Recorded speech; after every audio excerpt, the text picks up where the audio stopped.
problemi, la questione rispetto alle criticità il comune è in grado di offrire soluzioni. Io credo che noi stiamo dimostrando una proattività che forse in passato non si era mai manifestata in queste stesse dimensioni. Grazie al Pommetro, grazie al dinamismo degli assessori Parisi, Pesce, delle direzioni ecologia e politiche comunitarie, stiamo aprendo un altro centro comunale di raccolta. Nelle nostre intenzioni c'è aprirne ancora di più, per quel che diceva giustamente lei, basta avere alibi, basta cercare attenuanti. Noi rispetto a una condizione di forte criticità quale è quella della raccolta di rifiuti, anzi non della raccolta di rifiuti, dell'abbandono di rifiuti, stiamo esprimendo un forte sforzo.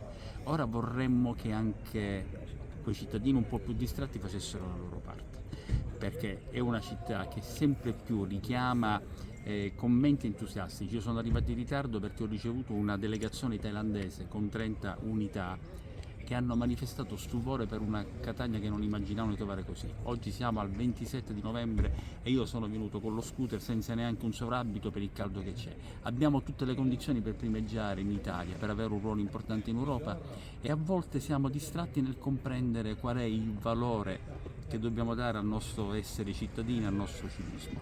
Questi gesti, questa possibilità di essere un poco più attenti credo che debba essere valorizzata. Quasi